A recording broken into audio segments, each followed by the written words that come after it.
to harvest some of our herbs, so I wanted to show you how I do it. This is a rack that's meant to be used on a wood burning stove for drying just what it's drying. The other place that I like to dehydrate is on this. It's not real bright here, so if I've run out of room. The other way that I do it is I have a dark closet, and I take, can you see the rubber band? Yes. Okay.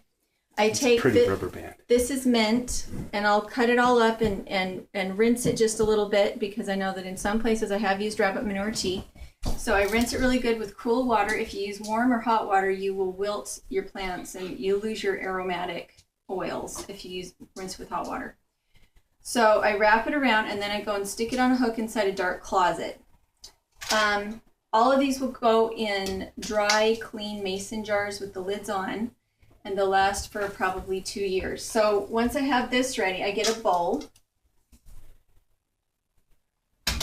so that as I am stripping the leaves off, I can catch it without making a mess or having it be on an unsanitary surface. And I have done this so far with mullein, nettles, and now I'm doing my mint.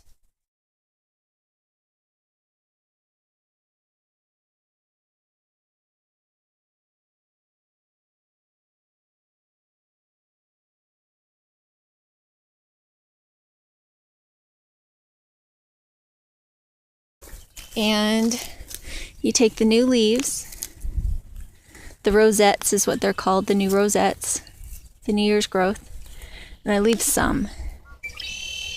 You don't take the whole thing. Hey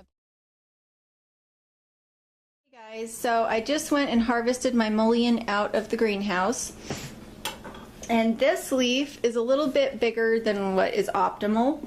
What you want, see if I can find the perfect leaf. What you want is something closer to this. It's much, much grayer.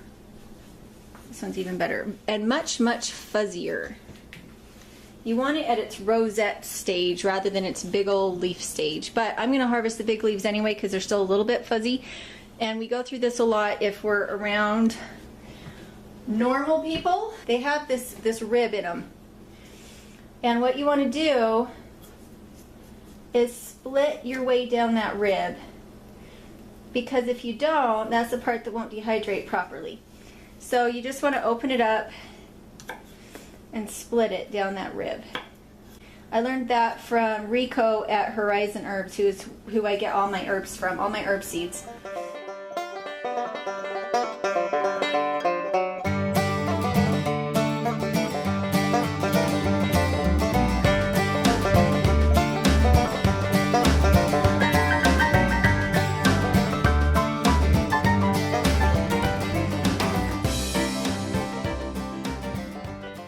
I can point to it, the shelving elbow right there. I came out and attached that, and this dehydrating tray thing set up was $50. I think we bought it 8 years ago.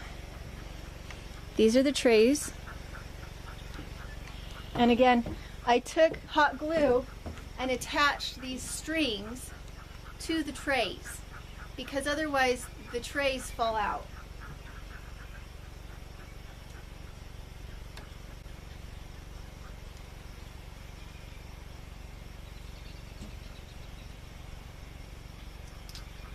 I don't like to be out here much because we get a lot of yellow jackets. So I'm just going to show you while I load up the rest of the trays. This keeps bugs out of it. I've done this with fruit leather. I've done it with sliced fruit, all my herbs. This is how I dry them. And it just works really, really well. But you need a place that has lots of air, lots of sunshine, and lots of heat. So I will leave this here until they're crunchy. I will fill it all the way up. I'll probably go harvest some other herbs to put in it, probably some mint from the front yard. And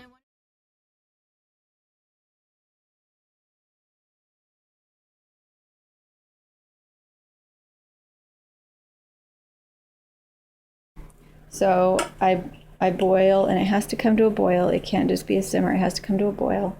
2 quarts of water, and I have a glass, not a plastic, a glass jar that I have put my tea leaves in the bottom. And what I use, and this is not a doctor's advice, this is what I do with my own family.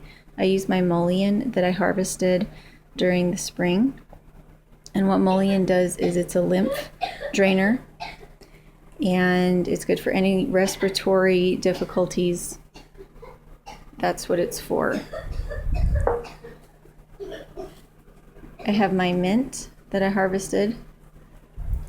Then I've got cayenne pepper. It needs to be cayenne. And I put a tiny pinch into it.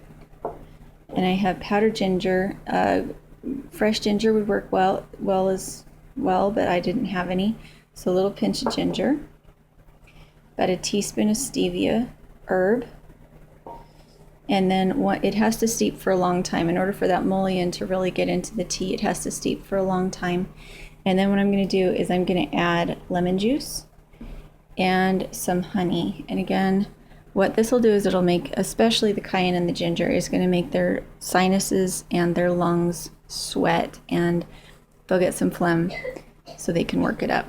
Whenever you use mullein, you need to use a paper coffee filter because it will strain the little hairs from the mullein out. A regular tea strainer isn't going to cut it.